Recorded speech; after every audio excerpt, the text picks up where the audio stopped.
The bright afternoon sun reflected off the gleaming glass doors of the Grand Plaza Hotel as 16-year-old Jasmine walked through them, a small backpack slung over one shoulder.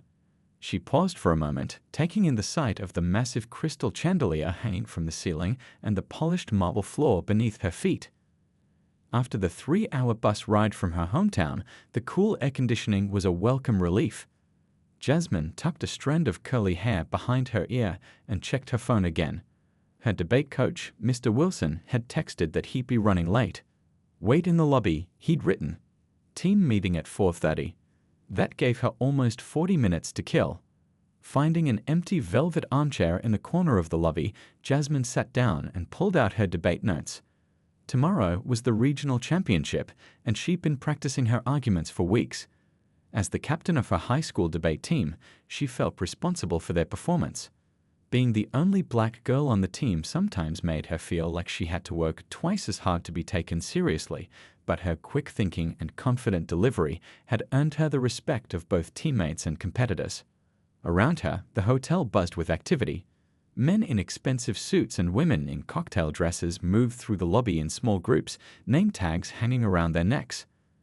A banner near the reception desk announced the annual charity gala for children's education taking place that evening. Hotel staff hurried about, carrying flower arrangements and adjusting table settings in the ballroom visible through open double doors. Jasmine wore simple jeans, sneakers, and her favorite purple hoodie, comfortable clothes for the long journey. She packed her formal outfit for tomorrow's competition in her suitcase, which was currently being held at the reception desk until her coach arrived with the room assignments. A middle-aged woman at the front desk kept glancing in her direction, whispering something to her colleague. Jasmine pretended not to notice, focusing instead on her notes. She was used to these looks, the subtle questioning of whether she belonged in certain spaces. 2 bellhops walked past, giving her sideways glances. One of them approached the front desk and had a brief conversation with the woman who'd been watching her. Jasmine took a deep breath and continued reviewing her debate cards. Her father had always taught her to hold her head high in these situations. Her phone buzzed with a text from her dad. "Made it to the hotel yet?" She quickly typed back, "Yes, waiting for coach. Good luck with your speech tonight." What the hotel staff didn't know, what nobody in this lobby realized, was that Jasmine's father wasn't just any parent.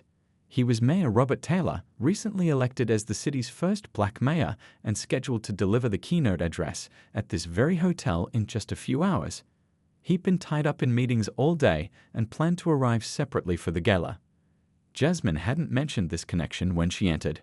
She never did. Her father had raised her to stand on her own accomplishments, not his title. And she'd earned her spot on that debate team through hard work and talent, not special treatment. More guests filtered into the lobby as the afternoon wore on. The stares directed at Jasmine grew more frequent and less subtle. A group of women in expensive jewelry looked her way and whispered among themselves. A security guard began to hover nearby, circling closer with each pass through the lobby. Jasmine checked the time, still 20 minutes before her coach would arrive. She pulled her debate folder closer and tried to concentrate, but the feeling of being watched made it difficult to focus.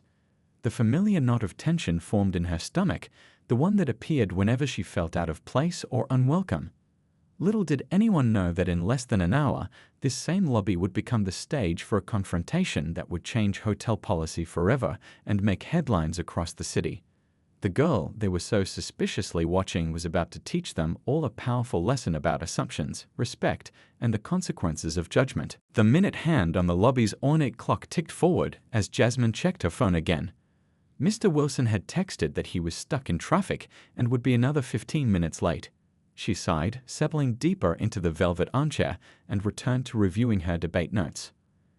A shadow fell across her papers. Jasmine looked up to find a tall man in a crisp black suit standing over her. His name tag read Gregory Henderson, assistant manager. His smile didn't reach his eyes. "Excuse me, miss," he said, voice low but firm. "May I help you with something?" Jasmine straightened in her chair. "No, thank you. I'm just waiting for my debate coach. We have rooms booked for the competition tomorrow." Gregory's eyebrows rose slightly. "I see, and your coach is?" "Mr. Wilson, from Pine Ridge High School. He should be here soon." Jasmine pulled up the text messages on her phone as proof, but Gregory barely glanced at the screen.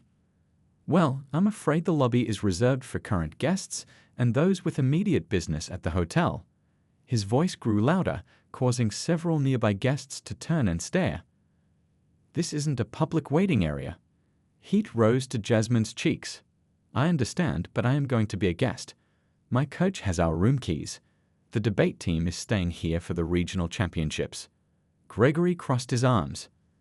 "Do you have any confirmation of this booking? A reservation number, perhaps?" Jasmine swallowed hard.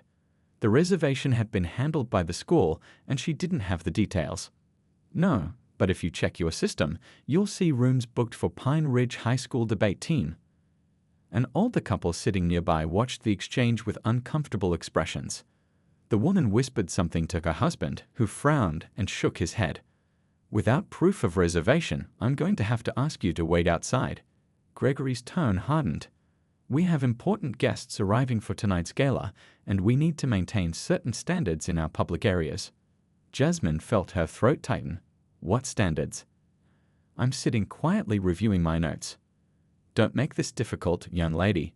Gregory's voice rose another notch. "This is a 5-star establishment. There's a coffee shop down the street where you might be more comfortable." By now, at least a dozen people were watching the exchange.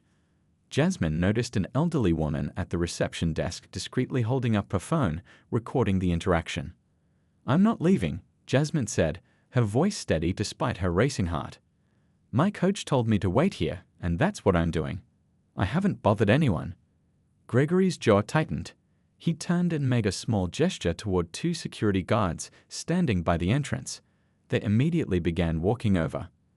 "Is there a problem here?" asked the taller guard, a stocky man with a close-cropped haircut. "This young person refuses to leave," Gregory explained, emphasizing the word young as if it were an insult. "She claims to be waiting for someone, but she's not a registered guest." The second guard, shorter but broader, stepped closer to Jasmine. "Miss, we're going to have to escort you outside." An older businessman sitting nearby finally spoke up. "Is this really necessary? She's just a kid waiting for her teacher." Gregory shot the man a look. "Sir, we have procedures in place for a reason." Jasmine stood up, clutching her debate folder to her chest.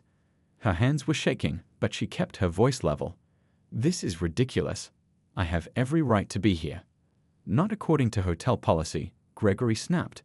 "Now please, come with us quietly or we'll be forced to remove you." People throughout the lobby were now openly staring. Some looked away uncomfortably. Others watched with disapproval clear on their faces, though whether directed at Jasmine or the hotel staff wasn't clear. The security guards flanked her, one reaching for her backpack. "We'll hold this for you at the front desk. You can retrieve it when your coach arrives." Jasmine pulled back. "Don't touch my things." The first guard placed a firm hand on her shoulder. "Let's not make a scene." "You're the ones making a scene," Jasmine said, fighting back tears of humiliation and anger. "I didn't do anything wrong."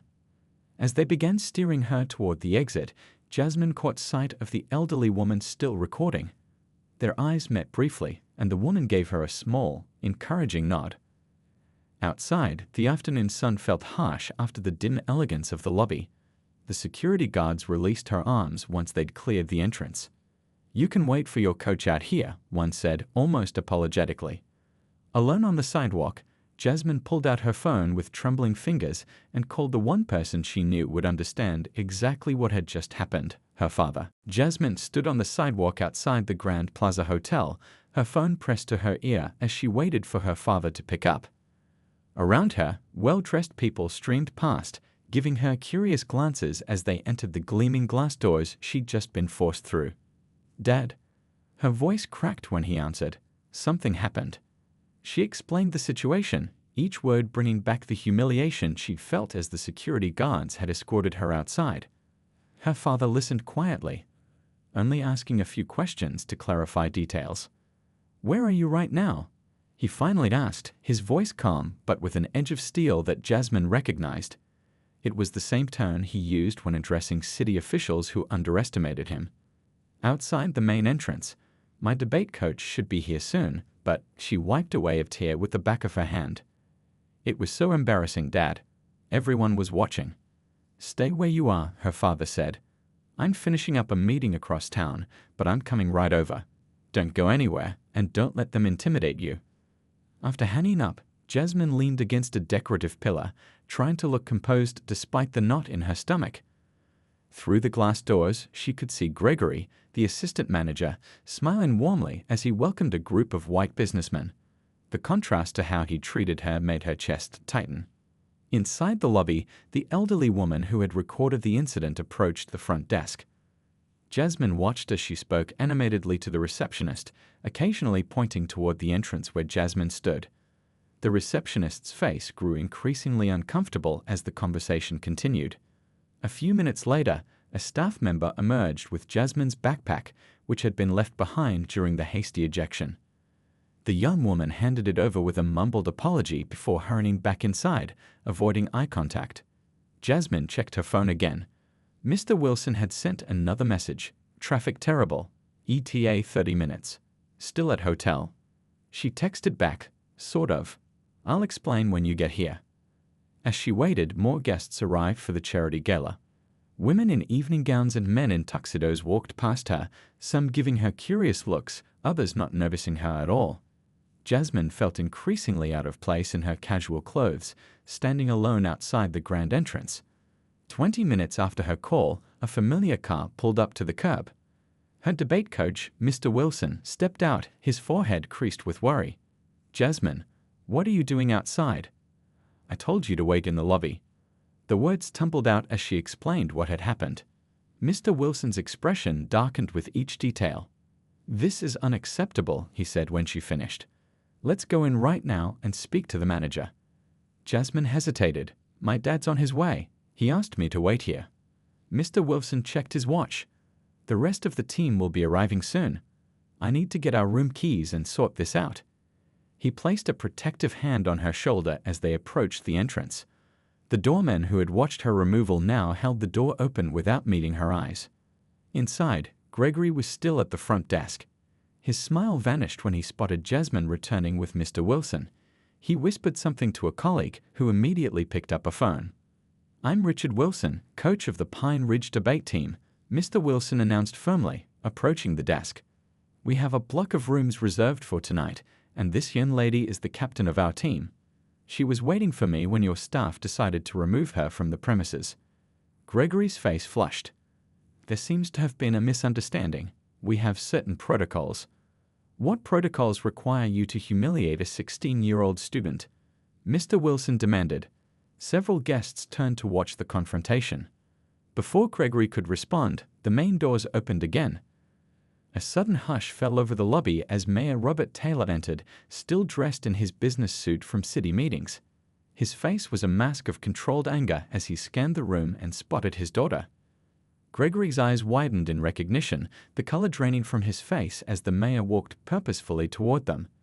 The staff member who had been on the phone froze mid-sentence, suddenly realizing exactly who Jasmine's father was and what kind of storm was about to break. The Grand Plaza Hotel lobby fell silent as Mayor Robert Taylor walked through the main entrance. His tailored navy suit and the small golden pin of the city's seal on his lapel marked him as someone important, even to those who didn't recognize his face from the news. Jasmine watched her father's approach, relief washing over her. His expression remained calm, but she could see the tension in his shoulders and the controlled anger in his eyes. He taught her from a young age that maintaining dignity in the face of injustice was its own form of power. Jasmine, he said simply, giving her a quick hug before turning to her debate coach. Richard, thank you for being here with her. Mr. Wilson nodded. I just arrived myself, Mayor Taylor. I was explaining to the staff that Jasmine is part of our debate team staying here tonight. Mayor Taylor's gaze shifted to Gregory, who seemed to be shrinking in his expensive suit. The assistant manager's face had gone from flushed to pale as he realized exactly who stood before him. Mayor Taylor, Gregory stammered. What an unexpected pleasure. We're honored to have you here ahead of the gala. Are you? The mayor asked, his voice measured but cold. That's not the impression my daughter received when your security staff forced her to leave the building. By now, a small crowd had gathered. The elderly woman who had recorded the incident pushed forward. I saw the whole thing, she announced. I've got it right here on my phone. The way they treated this young lady was disgraceful. The hotel's general manager, a woman in her 50s with a silver streak in her dark hair, rushed into the lobby. Someone had clearly called her down from her office. Her eyes widened as she took in the scene, the mayor, the growing crowd of onlookers, and the visibly uncomfortable Gregory. Mayor Taylor, she said, extending her hand. I'm Diane Lee, general manager of the Grand Plaza. I just heard about what happened. Please, let's discuss this in my office. I think we should discuss it right here, Mayor Taylor replied, his voice carrying across the now hushed lobby. My daughter was publicly humiliated in this space. I believe that's where we should address it. Gregory stepped forward, sweat visible on his forehead. Sir, there was a misunderstanding. We have protocols for unaccompanied minors in the lobby, especially during high-profile events. Protocols? The mayor raised an eyebrow. Do these protocols include making assumptions based on appearance? Because my daughter was waiting for her debate coach exactly as arranged, would you have treated every young person waiting in your lobby the same way? The question hung in the air. Several guests exchanged knowing glances. A young bellhop who had been watching the scene whispered to his colleague, not quite quietly enough, "That's why he looked familiar. It's the mayor's kid." Diane Lee shot Gregory a look that could have frozen water. Mayor Taylor, on behalf of the Grand Plaza, I want to offer my deepest apologies to both you and your daughter. This is not how we train our staff to behave. And yet, Mayor Taylor said, it is exactly how they behaved. The crowd had grown larger. Hotel guests paused on their way to elevators, and staff members hovered at the edges of the lobby, watching the confrontation unfold. Among them were the two security guards who had escorted Jasmine outside. They stood awkwardly by a pillar, clearly wishing they could disappear. Mr. Wilson checked his watch. The rest of the debate team will be arriving in about 20 minutes. Perhaps we could get our room keys sorted out while this is being addressed. Diane Lee nodded eagerly, grateful for the chance to take some positive action. Of course. I'll handle your check-in personally. She turned to one of the front desk staff. Prepare the upgraded suite package for the Pine Ridge team, please. Mayor Taylor placed a hand on his daughter's shoulder. That's a start, he said, but upgrading my daughter's room doesn't address what happened here today. He looked around the lobby, meeting the eyes of onlookers. This isn't just about one incident or one hotel. This is about patterns of behavior that happen every day to people who look like my daughter and me. Gregory swallowed hard, suddenly realizing that this wasn't just an uncomfortable moment that would pass quickly. The hotel's most important guest for the evening's gala was standing in the lobby, justifiably angry about the treatment of his child. And from the determined look in Mayor Taylor's eyes, this confrontation was just beginning. The tension in the Grand Plaza lobby was thick enough to cut with a knife. Mayor Taylor stood tall, his hand still resting protectively on Jasmine's shoulder as he faced the hotel staff. The crowd of onlookers had grown, with guests pausing their conversations to watch the unfolding scene. I'd like to understand exactly what happened, Mayor Taylor said, his voice calm but firm, from the beginning. Gregory shifted uncomfortably, looking to Diane Lee for support. The general manager nodded slightly, encouraging him to explain. We noticed a young person sitting alone in our lobby for an extended period, Gregory began, choosing his words carefully. As this is a 5-star establishment with a high-profile event tonight, we approached to verify if she was a guest. And when my daughter explained she was waiting for her debate coach, the mayor pressed. Gregory swallowed hard. She couldn't provide a reservation number or confirmation. The elderly woman who had recorded the incident stepped forward again. That's not the whole story, she said, her voice quivering with indignation. I heard everything. This young man told her she'd be more comfortable somewhere else. He didn't even try to check if her story was true. A murmur ran through the gathered crowd. One of the security guards looked at his shoes, clearly uncomfortable. Is that true? Diane Lee asked Gregory sharply. Before he could answer, another hotel employee spoke up from behind the reception desk. He didn't ask us to check for any Pine Ridge High School reservation, he just called security right away. Gregory's face flushed. That's not. I was following. Let me show you what really happened, the elderly woman said, holding up her phone. I recorded it because something felt wrong about how this child was being treated. She pressed play, and Gregory's voice rang out clearly. This is a 5-star establishment. There's a coffee shop down the street where you might be more comfortable. The recording continued, showing Jasmine's calm insistence that she had every right to be there and the security guard's approach. Several people in the crowd shook their heads in disapproval. When the video ended, Diane Lee's expression had hardened. "Gregory, please wait in my office. We'll discuss this shortly." She turned to Mayor Taylor. "Sir, I can't express how deeply sorry I am. This is completely unacceptable." "You're right, it is," the mayor agreed. "But apologies without action mean nothing. What happens now matters more than words." By this time, the hotel's public relations director had rushed down from her office, having been alerted to the crisis unfolding in the lobby. She was a slender woman with dark-rimmed glasses who looked both professional and deeply concerned. "Mayor Taylor," she said, "I'm Lisa Chen, head of PR for Grand Plaza Hotels. May I join this conversation?" The mayor nodded, and Lisa continued, "First, let me echo Ms. Lee's apologies. There is absolutely no excuse for what happened to your daughter. We would like to take immediate steps to address this incident and the underlying issues." Jasmine, who had been quiet throughout the confrontation, finally spoke up. "I don't want special treatment just because my dad is the mayor. What about kids who don't have important parents? Who stands up for them when this happens?" Her words hung in the air, powerful in their simplicity and truth. Several onlookers nodded in agreement. Mayor Taylor looked at his daughter with pride. "That's exactly right. This isn't about who I am. It's about basic respect and dignity that everyone deserves." The first members of the debate team began to arrive, looking confused at the crowd gathered in the lobby. Mr. Wilson quietly explained the situation to them as they entered. Lisa Chen took a deep breath. "Your daughter is absolutely right, and she's asking the important question. With your permission, Mayor Taylor, I'd like to suggest some concrete steps we can take, beginning today." Diane Lee nodded firmly. "We need to do better. All of us." She looked around at her staff. "And we will start right now." The mayor checked his watch. In 2 hours, he was scheduled to give the keynote address at the hotel's charity gala for children's education. The irony wasn't lost on him or anyone else in the room. "I'm listening," he said, his expression serious. "But understand this isn't just about one incident or one apology. This is about changing a culture that allowed this to happen in the first place."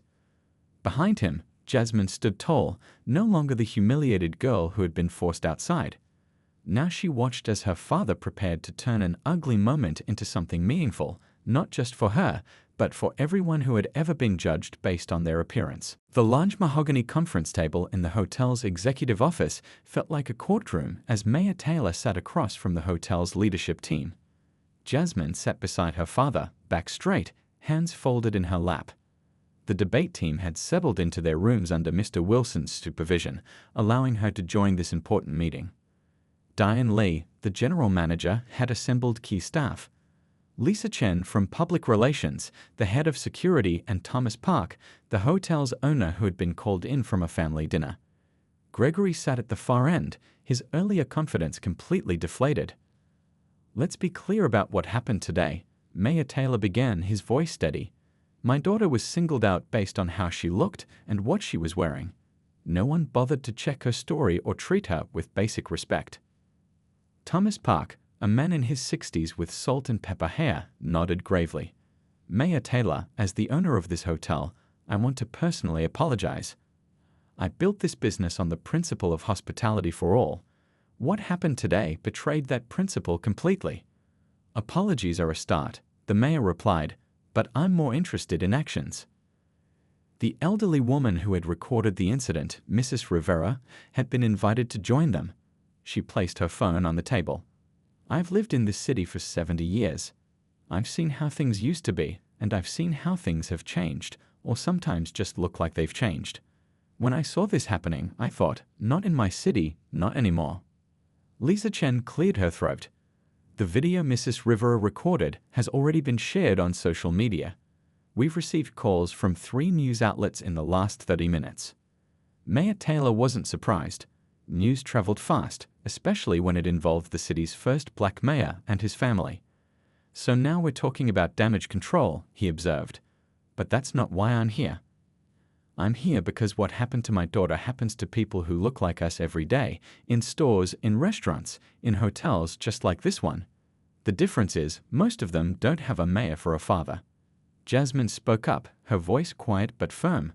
Or someone recording it as proof. Thomas Park looked directly at Gregory. Why didn't you simply check the reservation system when Miss Taylor explained she was with the debate team? Gregory shifted uncomfortably. I assumed she was making up an excuse to loiter in the lobby. Based on what? Thomas asked sharply. The room fell silent. Everyone knew the answer, but no one wanted to say it aloud. Based on how I look, Jasmine said plainly. You saw a black teenager in casual clothes and decided I didn't belong in your fancy hotel. Gregory stared at the table, unable to meet her eyes. Diane Lee slid a folder across the table. Mayor Taylor, we've taken immediate action. Gregory has been placed on leave pending a full investigation, but we want to do more than address just this one incident. The folder contained a draft of new policies, mandatory diversity training for all staff, a review of security protocols, a community outreach program that would invite local students to shadow hotel professionals, and a scholarship fund for hospitality management studies. We drafted this in the last hour, Lisa explained. We're open to your input and suggestions for improvement. Mayor Taylor reviewed the documents, his expression thoughtful. Outside the conference room windows, the city skyline was beginning to light up as evening fell. In less than an hour, hundreds of guests would arrive for the charity gala. This is a reasonable start, he said finally. But for these measures to be meaningful, they need teeth. Who ensures accountability? Who measures success? Thomas Park nodded. Valid concerns. I propose creating an oversight committee that includes community members, not just hotel staff. As they discussed the details, Gregory finally looked up. I want to apologize directly, he said to Jasmine. I made assumptions about you that were wrong. There's no excuse for how I treated you. Jasmine studied him for a moment. You're right. There isn't an excuse, but what matters now is what you learn from this. The meeting continued as the sun set outside. On the hotel's main floor, staff hurried to prepare for the gala, unaware that the evening's keynote speaker was upstairs rewriting his speech. Mayor Taylor had planned to talk about education funding, but now he had a more important message to deliver, one about seeing people for who they really are, not who we assume them to be. As Jasmine watched her father work with the hotel leadership to draft concrete changes, she felt something unexpected: hope. What had started as one of the worst days of her life might actually lead to something good, not just for her, but for everyone who had ever been judged unfairly at first glance. The Grand Plaza Hotel's ballroom glittered with chandeliers and the sparkle of evening gowns as hundreds of guests gathered for the annual charity gala. Nobody would have guessed that just hours earlier, the hotel had been the site of a tense confrontation. The staff moved efficiently between tables, their smiles professional, but their whispered conversations focused on the dramatic events of the afternoon. Jasmine sat at a front table, now dressed in a simple blue dress borrowed from one of her debate teammates. Her father would be speaking soon, and the hotel owner had personally invited her to attend the gala. The debate team coach and several teammates had joined her, supportive faces in the crowd of strangers. "You doing okay?" asked her teammate, Lily, squeezing her hand under the table. Jasmine nodded. Better than okay. She glanced toward the stage where her father was reviewing his notes one last time. The speech he'd planned to give about education funding had been rewritten entirely in the past hour. Thomas Park, the hotel owner, approached the podium. The crowd quieted as he tapped the microphone. Good evening, distinguished guests. Before I introduce our keynote speaker, I want to address an incident that occurred in our hotel today. A murmur ran through the audience. Many had already heard whispers or seen social media posts about what happened. Today, a young guest was treated with disrespect and prejudice by our staff. This young person was judged based on appearance, not character. Thomas looked directly at Jasmine. On behalf of Grand Plaza Hotels, I offer my deepest apology and, more importantly, a commitment to change. He outlined the immediate steps being taken: Gregory's suspension, mandatory training for all staff, and the formation of a community oversight committee. We can't undo what happened, but we can learn from it and become better. Thomas then introduced Mayor Taylor, who rose to applause as he approached the podium. He stood tall, his gaze sweeping across the ballroom filled with the city's most influential citizens. My prepared speech tonight was about education funding, he began. But something happened today that needs to be addressed more urgently. My daughter Jasmine came to this hotel to wait for her debate coach. Instead of being treated with basic respect, she was humiliated and removed from the premises. The room grew still. Many eyes turned toward Jasmine, who sat straight-backed, meeting their gazes without flinching. I'm not telling this story to shame anyone, the mayor continued. I'm telling it because what happened to my daughter happens every day to people who don't have the platform I do. The only unusual thing about today's incident was that the person being judged happened to be the mayor's daughter. He spoke for 15 minutes about the everyday experience of being judged by appearance rather than character. He talked about small moments of prejudice that build up over a lifetime and how institutions, whether hotels or city governments, have a responsibility to do better. The true measure of a community isn't whether these incidents happen, he concluded. It's how we respond when they do. Today, I saw something encouraging. I saw hotel leadership take immediate responsibility. I saw bystanders speak up rather than look away. And most importantly, he smiled at Jasmine. I saw my daughter stand up for herself with dignity and grace. As applause filled the room, Jasmine felt tears prick her eyes. The day that had begun with humiliation had somehow transformed into something powerful. 6 months later, Jasmine stood in the same hotel lobby, but everything felt different. She wore a name badge that read Youth Advisory Board Chair as she led a workshop for hotel staff about creating welcoming spaces for all guests. The newly formed Community Oversight Committee had invited her to turn her experience into a teaching opportunity. Gregory had completed sensitivity training and community service. Though no longer in management, he'd asked to return as a regular staff member with a chance to prove he could change. Today was his first day back, and he listened attentively from the back row. Real change doesn't happen overnight, Jasmine told the gathered staff. It happens in small moments, day after day, when we choose to see each person who walks through those doors as worthy of respect. As the workshop ended, Mrs. Rivera, the elderly woman who had recorded the original incident, approached Jasmine with a smile.